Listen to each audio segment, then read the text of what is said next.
All right, everyone, paddle lovers around the world, welcome back to a new episode of the Off Court Podcast, the paddle podcast covering all your paddle needs.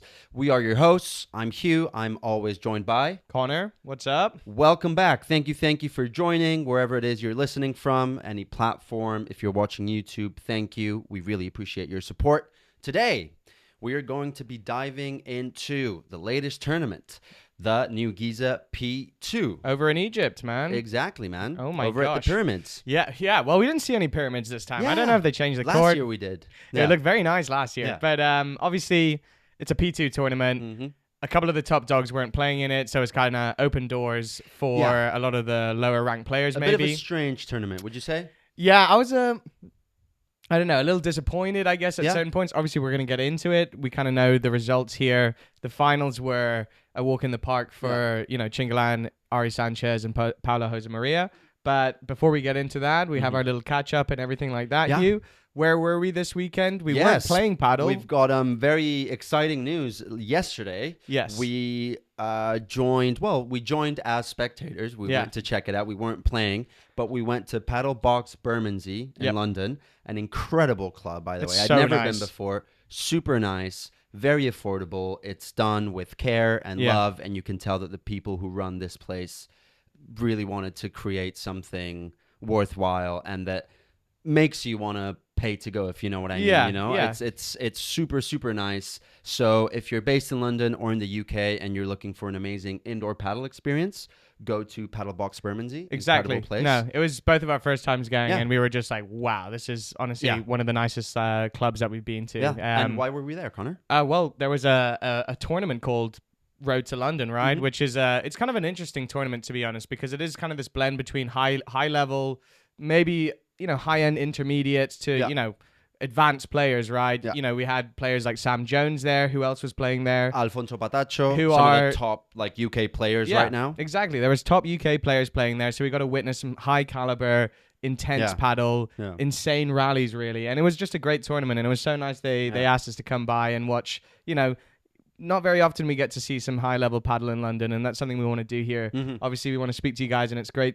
After you guys interacted with our New York paddle clip, we kind of saw where you guys are from all over the world, really. But really, in London, that's where we're based. Yeah. And it's great to see the paddle community thrive here a lot. And shout out to paddle.london. Check them out on Instagram, on TikTok, because they run these events. Yeah. And it was actually super nice. So if you have like an intermediate to high level of paddle, it's a really like safe, friendly place where you can actually be competitive and play with a partner throughout like an entire day. Yeah. Work on tactics, play against some like really good players, and just add a bit more of like excitement to your game, not just like a random platonic match. I think that's what I kind of enjoyed the most, because it's people who maybe they're on different spectrums on their level of paddle, right? Some are trying to push on a serious career level. Some people just like love it as much as we do, right?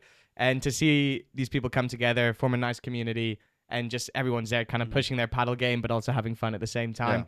We were there having a pizza and a beer watching. So, we weren't... They had this like mezzanine terrace that kind of, it's like a cafe that overlooks all the courts with like amazing views. It's super nice. And we like hung out there for a bit. So, and it was also really well organized. So kudos against to Paddle London, because I think they did a great job. Yeah. So if you guys are based in the UK or in London, I know the next tournament's happening in Reading. So, go for it. And keep your eyes out. Road to London. Road to Paddle. London. Yeah. That's I the think one. it's nearing its end, but Paddle London is trying to expand across to the Middle East. They talked about Dubai, about the US, Spain as well. So they're trying to grow, and it's a great initiative as well. No, so, honestly, great to see everyone sort of push their level of paddle. But that's where we were the other day. If you want to catch up on that, check our socials out. Yeah. But nonetheless, New Giza. We're in Egypt. One of the biggest tournaments coming out of the Africa region here, and a lot of excitement. Obviously, Egypt being one of the top countries in Africa, if you want to kind of push that in with the Middle East, Yeah, Egypt, if you know, it's like there just geographically. To, yeah, kind of. But yeah, Egypt's got some. We know that Egypt is like amazing at squash. They've got some like El Shabagi, if anyone knows, he's a beast. But they're getting into paddle now as well. We saw some locals playing as well in the opening rounds and before the main draw. Even in the main draw, I think there were I think one pair was Egypt locals, so that was really cool to see as well. Big shout out for Egypt. Main headlines here: CoTapia not playing. Yeah, ChinGalan kind of had an open doors ride, but obviously that leads to other players like Lebron. Where did they end up? Yeah, we need to get into that. Yeah, it was a big big loss for them, I guess. Very disappointing, and for the paddle fans as well. Yeah, we're gonna go through the whole thing, do like sort of winners and losers. Yes. One word to describe this tournament for you. Oof, I don't want to be too harsh. It's a P2, obviously amazing venue, atmosphere. But yeah, I was a little disappointed by the finals, I'll be honest. You know, that's kind of what we're expecting though. Like when you know the top players get knocked out, it is exciting. You know, big shout out to Jon Sanz and Paquito, right, for making it to a finals. But the actual finals itself, both on the men's and women's side, was a bit of a walk in the park. Yeah. You know, so we kind of focused on a little bit earlier on the tournament here. Obviously, we were surprised that stupid Lebron did get knocked out. But obviously, we're going to speak about the end of their partnership as well in the segment coming up next, right? Yeah. But look, Campagnolo and Garrido took them out. And it's kind of nice to see Garrido have a moment of success. Yeah, finally. I mean, that was, let's start with that. That was a crazy game. As we said, no CoTapia, so we were expecting, you know, ChinGalan to take it, most likely, yes, as they did. But we were definitely expecting Lebron to be in that final. Or a Coqui Anguas. Or a Coqui Anguas, you know. Yeah, we didn't get that. But yeah, they got knocked out for the first time since they joined forces, Lebron. They'd never been knocked out earlier than quarterfinal. I think they got knocked out once in quarterfinal, or two times. And then they've made nearly, like, mostly semifinals and then a few finals as well with, like, their winning Gijon. But, you know, it was a good run. I think it marks the end of their partnership, yeah, really. obviously it does. But yeah, they lost against a pair that they should have beaten quite easily. Yeah. Also in round of 16 of this P2. I mean, it was a crazy game. So let's kind of go through. It was a 3-setter. Yep. 7-5, 6-7, 4-6. 6-7. From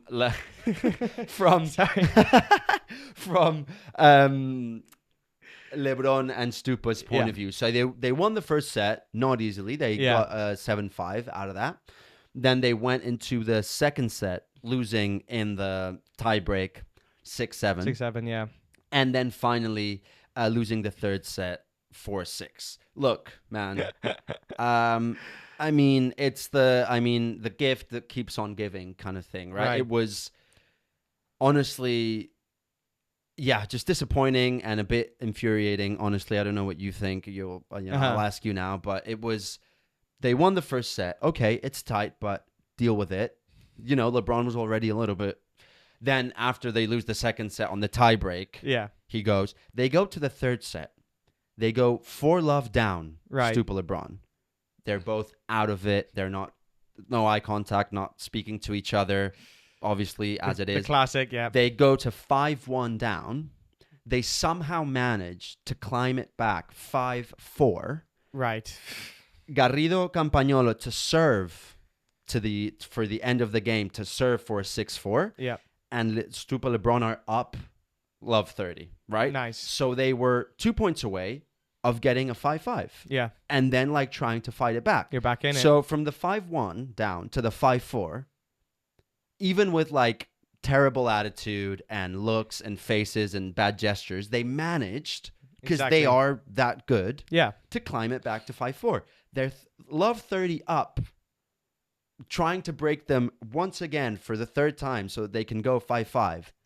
And out of nowhere, like, LeBron does, like, a terrible lob. He's like, rack it down, misses another one to the net, 30 all, 40-30. I can't exactly remember. And then they end up losing it 6-4. And I'm dude, like, You got to look at the mental state of these guys at the moment, right? Like their partnership being announced that it's ending, and they're splitting ways for the Mexico Major and a couple tournaments. They announced that right after this game. Okay, there you go. So that was the catalyst. That was the final straw that broke the camel's back. I pretty much think that literally after this game, they met up, and then we'll talk about it now. But yeah, let's. Sorry, I interrupted. Continue. I think that's it, right? Look, we've seen too many on-court beefs now between Stupid Lebron, mental drop-offs, and look, we've reached the end of the season here. We're so close to the end. Obviously, we just mentioned that there's a new partnership, which is just like, great. We gotta get 2 tournaments with Lebron and Augsburger, which we're going to talk about, obviously. But yeah, look, these guys are exhausted, I think. And I think, it's one of these things where you just see the end of the light at the end of the tunnel.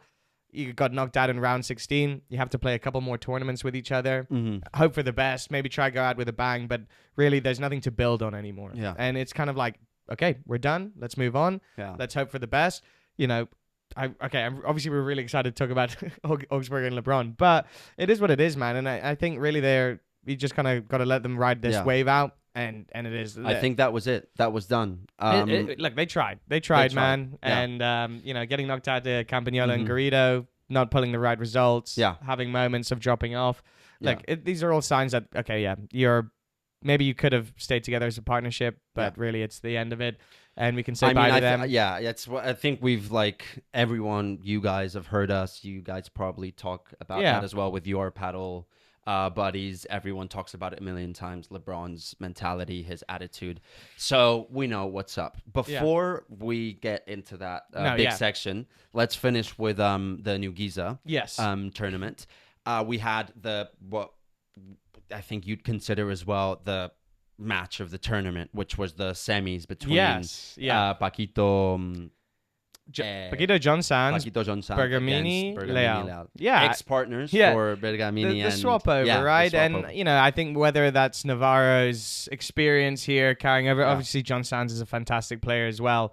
That one was kind of like it could go either way for me. And it was a big 3-setter. Yeah, exactly. So I think a big props to Paquito and Jon Sanz for getting to the final and winning that game. It wasn't easy for them. Yeah, as Hugh just said, probably the match of the tournament that we got. Seeing as the finals were, very straightforward, very quick games. So that's kind of the juiciest game that we got there.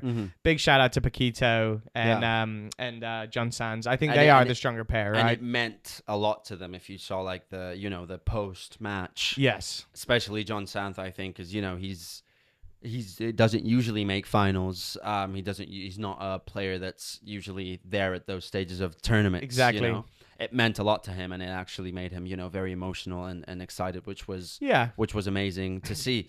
And man, and Paquito did this with Bergamini like a few times as well when they were playing together. They did get to a few finals. Yeah. Where they played against CoTapia, ChinGalan. Paquito's like he's reaching the end of his career. Obviously, I have no idea how much time he's got left. Maybe he's got like 2-3 years, maybe more. Yeah. But he's one of the oldest players on tour, and it's great to see him still fighting and going for that. And I've heard him say in interviews before, like, the day I feel like I can't compete against these guys, against the Leals, the Lebrons, the ChinGalans, etc., then I'm gonna hang the gloves. Yeah, but for now, I still feel like I can compete. Yeah, and I can make finals, which he's proven multiple times. Obviously, then you get to the final and you're playing against ChinGalan or CoTapia. The game changes a lot. Huh? But making a final is still it's second best. Yeah, like it's not bad at all. No, we got Paquito Jon Sanz making it to the finals. Obviously, they got knocked out. To jump back quickly, they beat Leal and Bergamini 6-1, 4-6, 7-5. Yeah. So really, really awesome game. Yeah. Obviously creating the final for New Giza on the men's side for ChinGalan versus Paquito Jon Sanz. And what was that, man? It was like that was a 6-1, 6-2 or 6-2, 6-1, I believe. It was under. I think it took them under an hour. Yeah, I because I had it on the TV, and then I would I was putting stuff away, a little bit of that, keeping my eye on the TV, and then all of a sudden I see it's like 5-1, and I'm like, this is probably one of the fastest matches I've ever watched. Yeah. First set over in about 30 minutes, and I was like, okay, here we go. This is the finals that we asked for. Obviously, just kind of showing how locked in ChinGalan are, really. That's what I was gonna. That's the next level up, buddy. You know what I mean? Like how far away do you think? I mean, and this isn't like, it's pretty obvious, I guess, but moments like these, I guess, prove, or I don't know what you think, like how far away are CoTapia, ChinGalan from the rest? Well, I mean, look, we're talking about Paquito and Jon Sanz here. Like, the stupid Lebron's up there. Now, the Super Pibes, Stupa and Deneno, when they start their partnership, will be up there. There's such a big gap, and then there's an even bigger gap above ChinGalan, which is Koya and Tapia. So like the sky's really the limit here. So you have to celebrate your wins realistically, and I think they do that, and you got to give them their flowers where they earn it. But watching a finals where it's an absolute walk in the park, it's kind of just like, great guys, it is what it is. It's sports at the end of the day, but like really, it's disappointing as well. I want to see much more close competitiveness for a final, man. Like that's why I was disappointed. Same on the women's side as well. I think that just proves as well how, like, a couple things. First of all, how CoTapia are, let's say, the kryptonite or the actual, like, main competitors to ChinGalan. Yeah. If Koyo and Tapia are there, that's when ChinGalan can struggle. Recently, we've seen how they've, overcome that, but generally speaking, they do. Yeah. So, when they're not there, they can just kind of like breeze through it a little bit. They did have a really good tournament, not to like, shit on any other teams or anything, but we're talking about the second best pair in the world. I think when you go up against, sorry to cut you off, but when you go up against the second best pair in the world, you're also going to be compared to them as well. It's inevitable, right? And it is kind of nuts that in like a small range of players, right, that compete in this tournament or in Premier Padel in general, like it turns out like that. Like the dominance is there, the way that ChinGalan operate right now, and it really does look like the targets in their eyes is Koya and Tapia, right? So they're going to hold that consistency, that level of play, and not take it easy. And they know they can walk home and finish a game within an hour. Yeah. And say, bye, thanks so much for the 600 points. Yeah. Let's try to close that gap with Koya and Tapia. It's irrelevant now. Like, you know what I mean? Exactly. Like, I mean, that's what I was going towards, is end of the season, nearing the end of the season, most players, all of them, not most, all of them are tired. It's like, it takes a toll on the body, mentally, physically.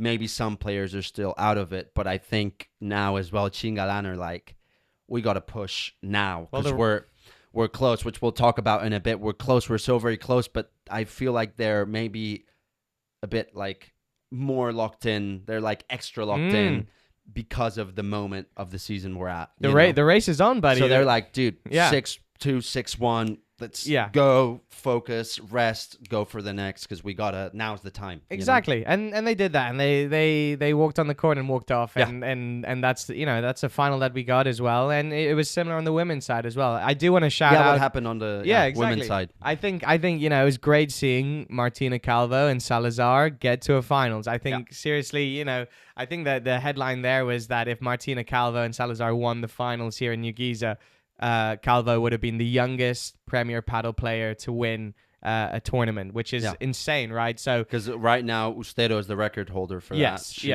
won with Araujo a P2 like recently. Can't remember which one. Yeah, something like Finland or something like earlier. Yeah, a few months ago. So she crowned herself as the youngest female Premier Padel champion. Exactly.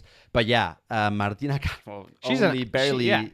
Look, like she's 17. She's getting here already, and she's playing like with a legend like Salazar, right? And I think that's a great partnership, because it's like the the experience and the and the newcomer here, and kind of meeting that, and like letting the energies of like a young 17-year-old professional player with someone who has so much experience, and letting that play on the court. And I really do love that. Obviously, going up against Ari and Paula, one of the toughest people. Gemma Triay and Delphi Breyer weren't in this tournament as well. The Claudia Fernandez and Bea Gonzalez. Exactly. So we were missing the number 1s and the number 3s. So you guys are kind of getting the vibe of this tournament, right? A lot of big players weren't there. They weren't playing. Left a lot of open doors, a lot of unexpected games or matchups, and two finals that we got on the men's and women's side that weren't normally the typical games, but gosh. It was also a tough game for Calvo and Salazar. Look, they lost 6-3, 6-0.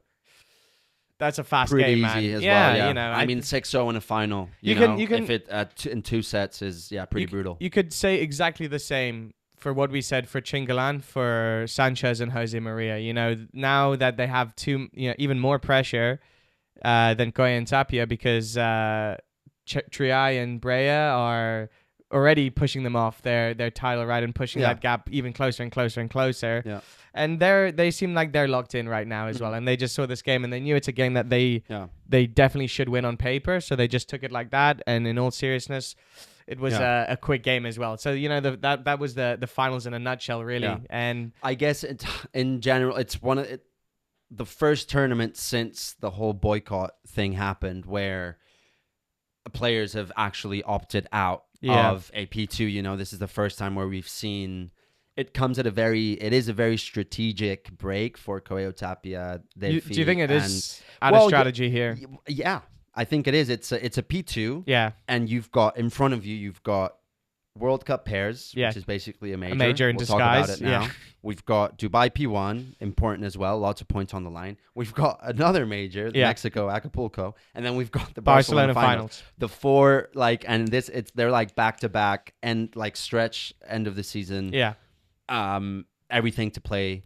It's all, exactly. It's all there. And they just want to lock in for the rest of the season. So I don't blame them at all. Yeah. And they won. Yeah. ChinGalan won. Sanchez Jose Maria won. Come on. I guess it's a bit unexciting, I would say, the tournament, because of, how we're missing this, especially, we were expecting Stupa Lebron to, that famous rivalry against ChinGalan, Lebron and Galan, especially in the final, maybe like a nice Coquillanguas versus Stupa Lebron, something like that. But we didn't get it. So, it was a bit maybe uneventful. I mean, did you guys also experience that? Or do you, at the end of the day, it's a knockout tournament, right? Yeah. And sometimes things like this happen when, the top players aren't playing or they get knocked out early. But thoughts, feelings, opinions, let us know. You can hear from our voices a little bit that, we were a little bit disappointed from the quality of the finals or the storylines that came out of it. And obviously we want to talk about it on this podcast. Yeah. But at the end of the day, when a team or a pairing dominate another pairing and they walk off the court very fast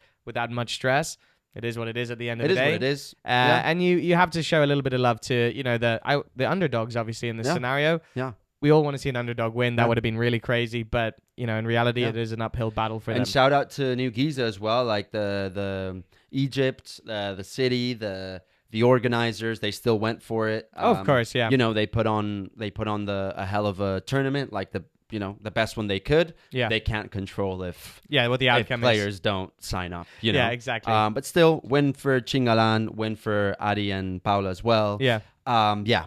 Should we go into the next section? Yes, the most please. important one. What is it? The exciting bit of this episode. Did you hear already? Lebron, Augsburger, team up. Are confirmed. It is official.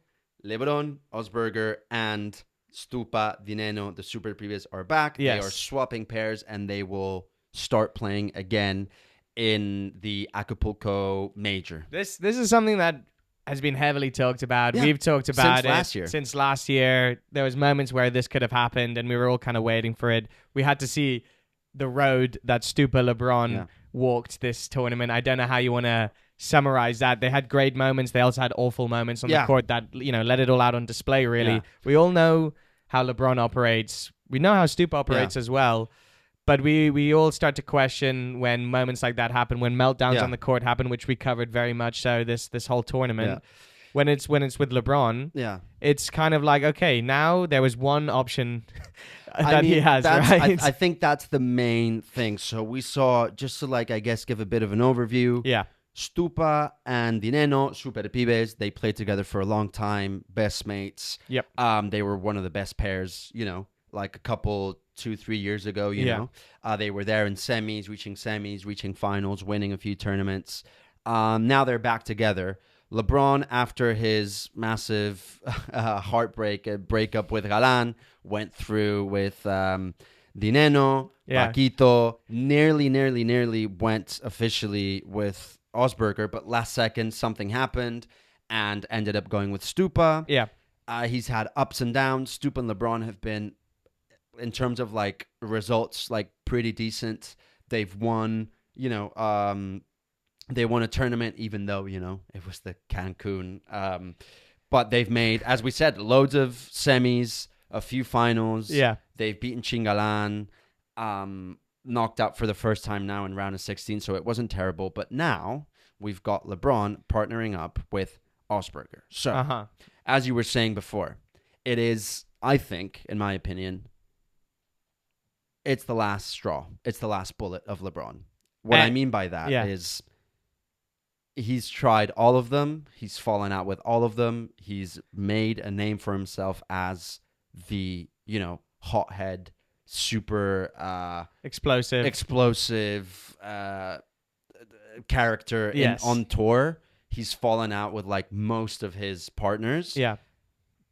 I mean, after this, I don't know who's going to want to play with him. Yeah, exactly. I totally get what you're saying. It's almost like a last resort situation, and yet it's probably the most, or has the most potential to be the most explosive duo. I'm trying to use a word explosive because that's a good and bad word, right? To describe a pairing. It's a good, right? Exactly. Yeah. Explosive, in a way where, yes, okay, you got the power. You got LeBron's experience as well. You got physicality. Don't worry about that. I think they'll be the tallest... pair on tour. Big guys, very physical, very aggressive, forward, right? You got Augsburger smash. Yeah. Come on, you know what I mean? Yeah. On paper, this potentially could be a very, very strong pairing, right? On paper, sometimes it doesn't work like that because when it's real life, real emotions, it is going to be insane. That's why I'm a little bit butthurt, Hugh. I don't know if you feel the same. But I just want them to start playing now so we get a few more tournaments instead of, obviously they enrolled with each other, whatever. But they're not going to be pairing or playing together until the Mexico Majors, which is in 2 tournaments' time. Yeah. And now we kind of just have to hold our breath here a little bit. We will get the Mexico Major and the Barcelona finals with with Lebron, with Augsburger Lebron playing together. So we do get that, but really that's just a little taste, right? Yeah. And then we have to wait till the next season. We have a break and we'll wait for exactly. And so there's not enough moments where we can really get a grasp on these two guys. You know what I mean? It's exciting, and I just wish it happened sooner than later at this point. But it is going to be, an absolute chemical reaction on the court between these two players, man. And I do have a question for you as well. Yes, we are a little bit nervous. We are excited. The potential here is that it could either obviously go insanely amazing for these two. We all know what their pros are as players, what they can bring to the table. We also know what their cons are. Obviously, shifting our attention to LeBron here. So if you look at Augsburger and LeBron with much more experience, I think he's about 29 years old. Augsburger's just still coming out of, teenhood, really. He's 21 years old. So much to look forward to, so much to experience, right? LeBron's created almost like a reputation for himself with the player that plays with him who stands next to him on the court. Yeah. It's almost like in this... death seat or seat of death of some way where, they get put under immense amount of pressure, right? And I think this is an opportunity when an older player, or I say older, LeBron's not that much older, but he does have the responsibility here to onboard Augsburger, right? Take him under his wing. Exactly. And I kind of want to know, do you think LeBron has that maturity, that experience, that understanding to let Augsburger... breathe a little bit, grow with him, and have the potential to make this one of the strongest pairings on the Premier Padel circuit? Or will LeBron's ego, will his immaturity, sink the ship a little bit, man? Yeah. You know what I mean? Because it could switch so fast, right? I think he does have this level of responsibility that he should bring Augsburger into this, man. Yeah, I mean, look, I obviously don't know because I can't predict the future. Yeah. But... So, I mean, there's basically the option of, which I think is the one that's going to happen. I genuinely, it's like, what I was saying before of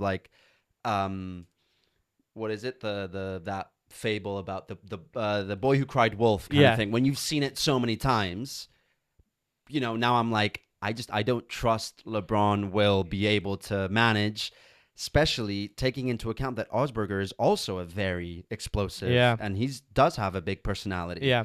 And I'm interested to see how that will clash on court. However, the only thing where I'm like, you know what, maybe.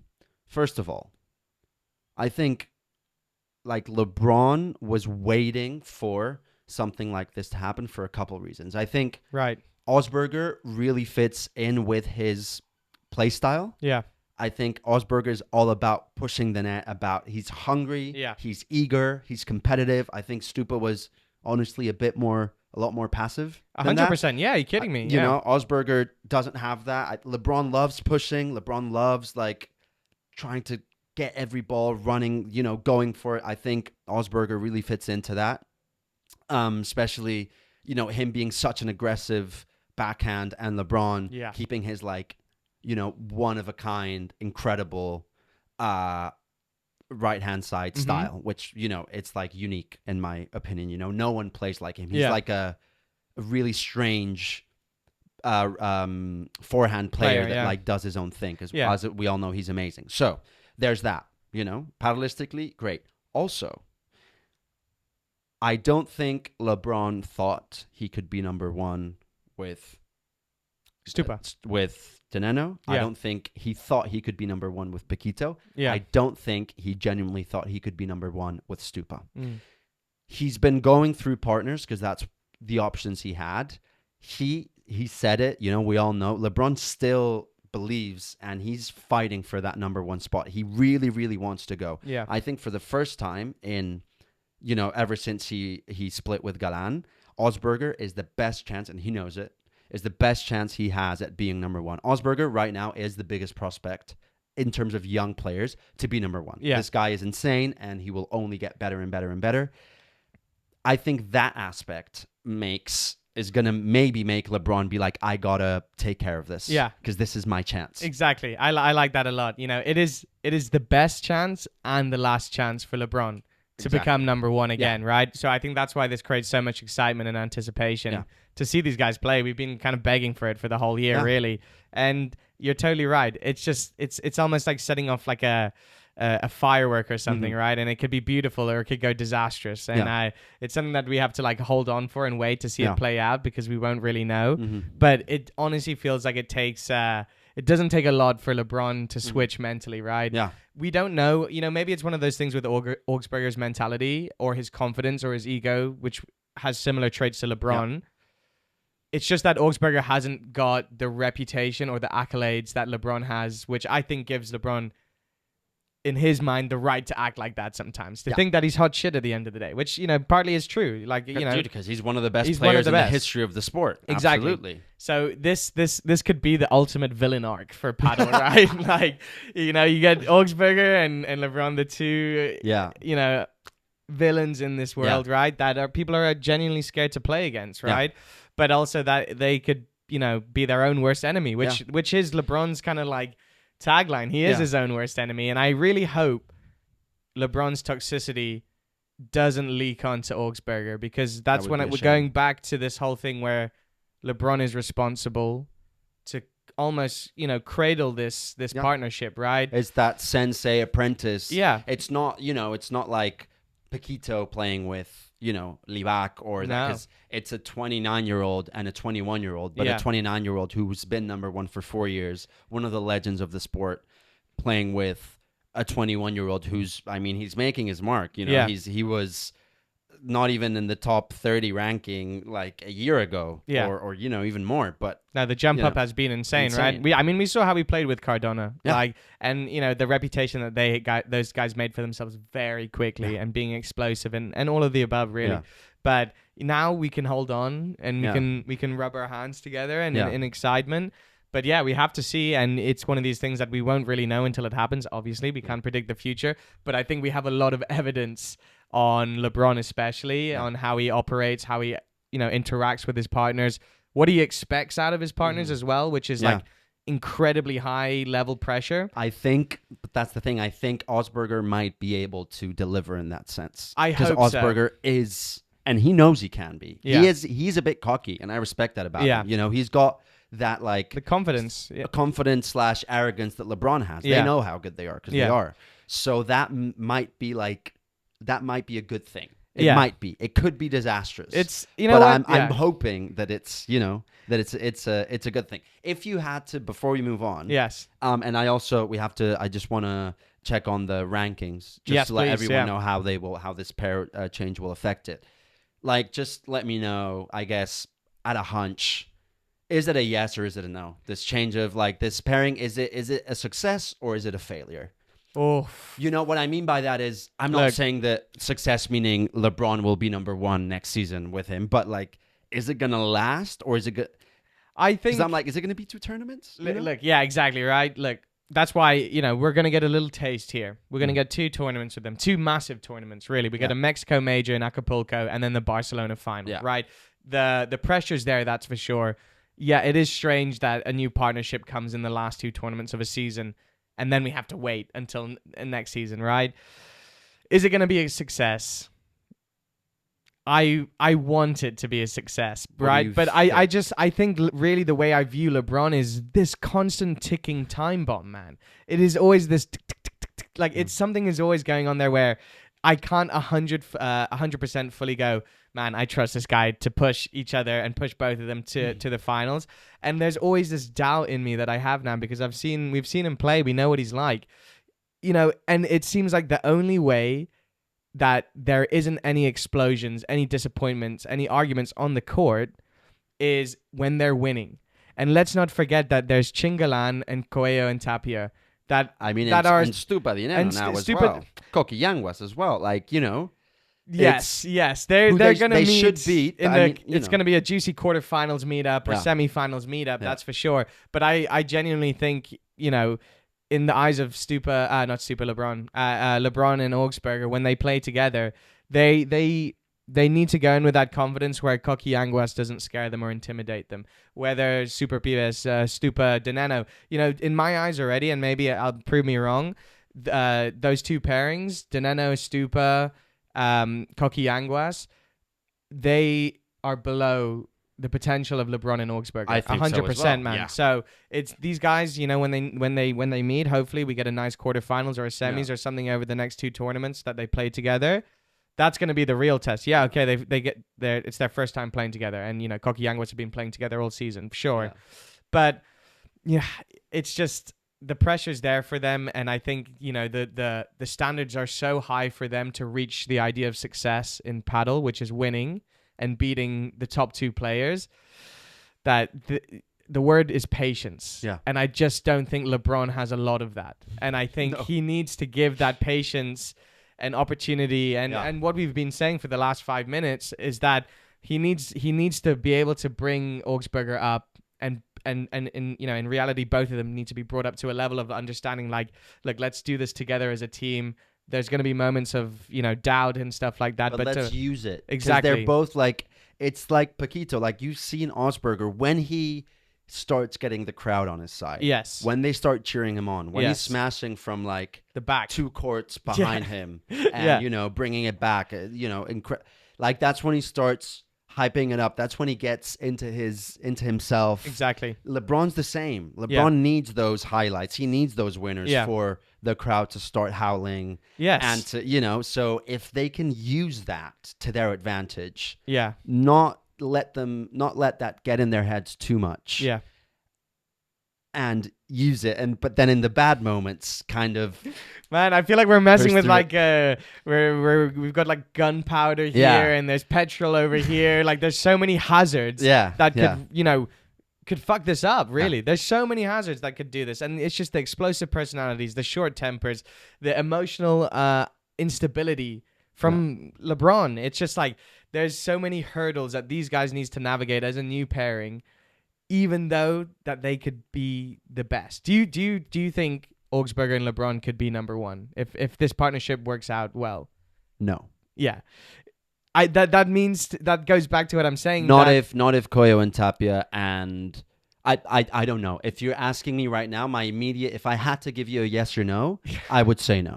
Guys, put it down in the comments. I think Augsburger will be number 1. I hope he is, or he will be top for many years. I think at some point he will reach number 1. I don't know if LeBron is the. Well, there you go. I don't know. That's my answer then, really, to your question, which you asked a few minutes ago, which we've been spiraling a little bit. But look, I think in order for this partnership to work, in Lebron's eyes, obviously, you know, in any athlete's eyes, you need to be number one. And if you're not number one, you're fucking last, man. You know what I mean? Like that's there. And that level of pressure is just so explosive on two humans that are explosive by nature, emotionally and on the court. Yeah. So really, I want it to work. I just don't think it will, and I think it won't take many problems that these guys have to navigate for them to crack. Yeah. And unfortunately, that's a slightly boring answer, but I want them to succeed. But I think the levels of succeeding in their mind is almost impossible right now. Yeah. So when you go, the bar is so high for them that if they don't reach it, they'll get frustrated. So when you use that analogy of Augsburger being the last opportunity for LeBron to do this, exactly. So maybe there's something there. There could be something there, but really at the end of the day, there's so much loops, jumps, hurdles that these guys have to go to prove that to themselves, and not even the fans or their coach, that it's very, you know, the odds are stacked against them here a lot. Yeah. And they need to work through a lot of things off the court as much as they do on the court to really give this a proper shot. And I think that's what I want to see. Mm-hmm. I want them to see them really work together, bring their chemistry together. Be a team. Lift each other up. Be a team. Do what ChinGalan do. Do what CoTapia do. I want them to celebrate. Just do that, because if you do, you're going to be insane. Because you're both incredible players. So, just bring some level of like wholesome vibes where this is a partnership and it feels like you guys are a team. Maybe. Meditate before your games together. Get stoned, I don't know. Go out on a night out, do some like icebreaker activities to make sure you guys end up as friends. Go to like like a monastery in like the Himalayas to see if you can. I don't know. The worst advice we're giving, but like you know what we're trying to say, guys, right? Like there needs to be so much more focus off the court on the chemistry between these two guys in order for this to work. They need to work on it. Yeah, exactly. Work on the team. Work on the partnership. Yes. And take care of each other. Exactly. Yeah. And show the love and compassion that we've seen through ChinGalan and CoTapia, whether they win or lose. So that's my one advice or one guess, right? So, you know, all we can do is wait and see, and you guys can ride along with us for this. And we do get a little taste of it, and hopefully we get to witness magic. But also we could witness disaster as well, which is very exciting, guys. Yeah. Come on. Like, so we will see. You can ask for a better storyline here. You're getting the two nutcases in one team together. Yeah. So, like, let us know what you think as well out of this conversation. Is it going to be failure, success? Yeah. You know, what's going to happen? The whole number one thing. Let us know, because it is a very interesting... do we want to look at the points gap as well? Yes. Let's do that, because it does change things quite a bit and leaves it very interesting. So... I've got the Mexico Major players list, which will be the first tournament where this pair changes, where it will happen for the first time. Gotcha. So we've got number 1, the Golden Boys, obviously, Arturo Coello, Agustín Tapia. Number 2, ChinGalan, obviously. Then number 3 spot will now go to Nieto Yanguas. There we go. Very close at a number 4 spot with 300-point difference, more or less. So it could change. Yeah, they're breathing down their necks. It's going to be Stupa Dineno, Super Pibes at number 4. Right. Seats. Number 5 is going to be for Augsburger Lebron. Right. 6, Jon Sanz Navarro. Bergamini Leal, number 7. González Guerrero, number 8. So what I'm picturing now is the draws for the major, right? You have Coello, Tapia, ChinGalan, Coqui Nieto. So you're going to have Golden Boys against Nieto Yanguas. You're going to have Galan Chingoto against Stupa Dineno or Lebron Augsburger. They are number 5 now, Augsburger Lebron. So they could face stronger players earlier. Yeah, exactly. So there's going to be some upset here in the majors, right? Whether that's for Coqui Yanguas or maybe not ChinGalan, but... or for Super Pibes as well, for Stupa and Dineno. We could be looking at quarterfinals with Lebron Augsburger versus CoTapia. So something like that. That's going to upset them being number 5, which is quite strategic in a way, a little bit. Yeah. But that's all we have to look forward to. Obviously, before we get to the Mexico majors, we do have the World Cup pairs, Yeah. which is something we do want to talk about, which is what we're going to jump It's into happening right now. It's happening as of now. They are live. Exactly. Guys, what the hell is the World Cup pairs? I was reading as Paris for a good chunk of this year, and I was like, this is cool. We get a tournament in Paris. And I'm like, they're in Kuwait, actually. I kept telling Connor, like, oh, we have the World Cup pairs. And he's like, oh, yeah, the Paris tournament. Paris like, no, the major already happened. Yeah, literally. Yeah. So we're going to be in Kuwait. What is it? Yeah, run us through it. Right. Okay. So in simple terms, it's essentially a major in disguise. Okay. Same stakes, essentially. 2,000 points up for grab. All those points contribute to the race for Premier Padel as well. However, this tournament happens every 2 years. And what the winners of this tournament, right, if the men or the women win, they essentially get crowned as the best pair for the next 2 years, right? You hold that title for 2 years in a row, Exactly. and then you play again. Yeah. I'm already scratching my head on the men's side who's the best pair, but thank God we have a whole tournament to highlight that. Yeah. But look, I think really where the excitement comes here, yes, okay, we get another tournament. Okay, it's in Kuwait. That's super cool as well. Stakes are high. There's a lot of points on the line. Yeah. Awesome. You know, this is the official crowning of the kings and queens of paddle, essentially. That's kind of the nutshell take on this, right? What I find this exciting, what Hugh might find exciting as well, is that an extra 2,000 points are up for grab here.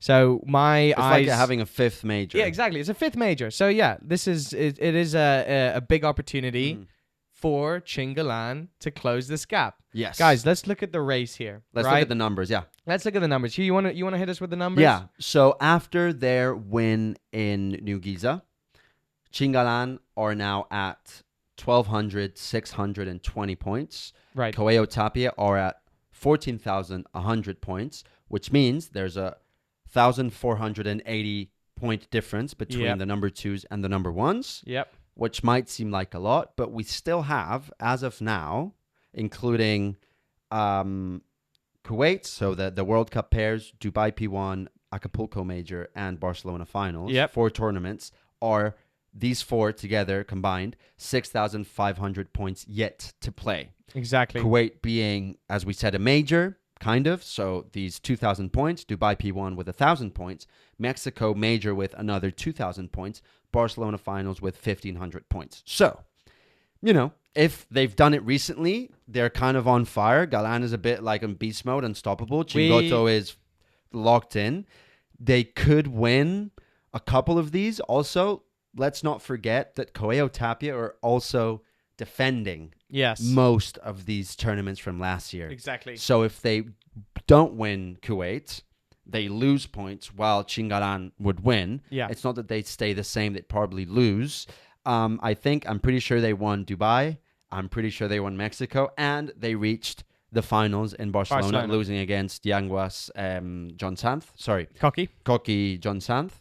So, I mean, yeah, and in the finals, ChinGalan were knocked out in quarterfinals. Exactly. As well. So, you know, to kind of echo that, right? Like, yeah, we know the gap between ChinGalan and Koeo, you know, on a playing level is, at moments, it feels like, you know, astronomically far. But really, you guys should just be as excited as us for the race here towards the Barcelona finals. It takes one slip up from Koeo and Tapia. One early round knockout, Lebron Augsburger knocking out CoTapia in the quarterfinals in Mexico Majors. If that happens, I'm playing devil's advocate a little bit for ChinGalan to put even more pressure on CoTapia. So yeah, we have felt like the gap has been, you know, so far between ChinGalan and CoTapia, but really on a points system here on the race of Premier Padel for this 2025 season.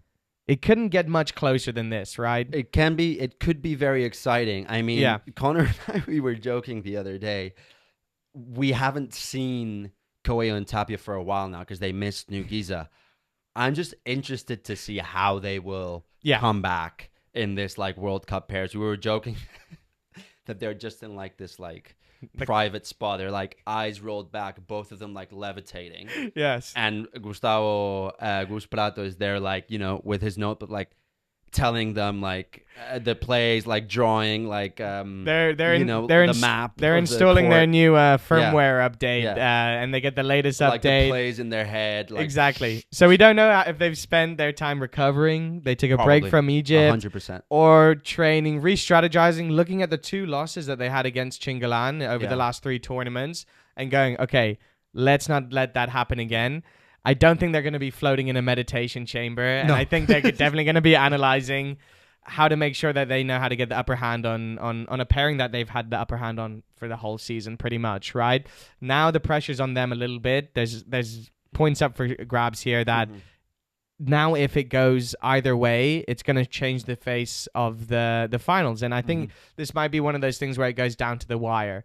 Right to Barcelona finals, and the excitement could build there. Yeah. So we have no idea really. The race is on, but at the same time, we've seen it a million times before. I wouldn't be surprised if Koyo and Tapia all of a sudden come back. We're trying to hype the boys up, and bro. they're just like, and they just absolutely dominate. And they're like, thank you for getting close, but there's no way you're taking the number 1 from us. It could happen as well. I want to see, but at least it's.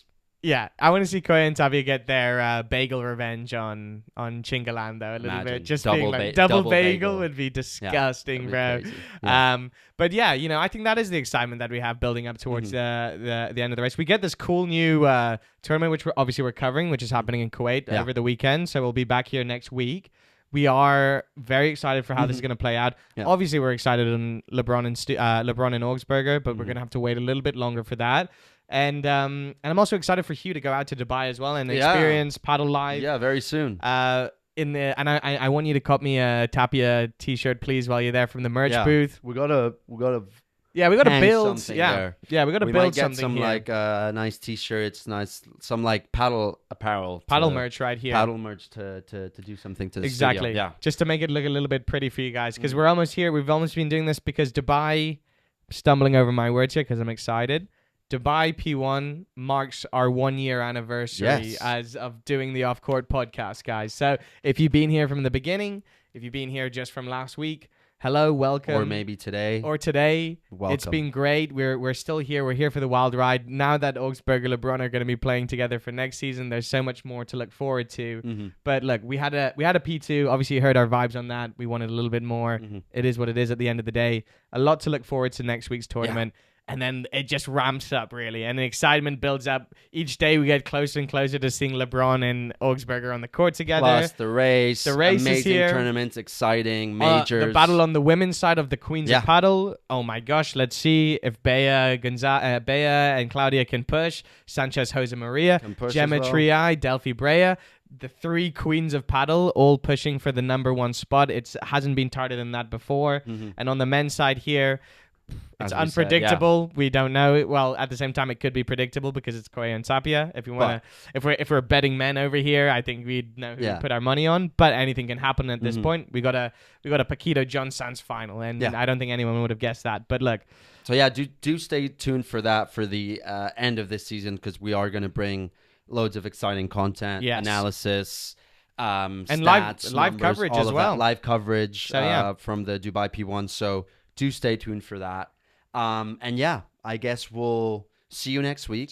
Thanks a lot. And thanks for joining. Adios, guys.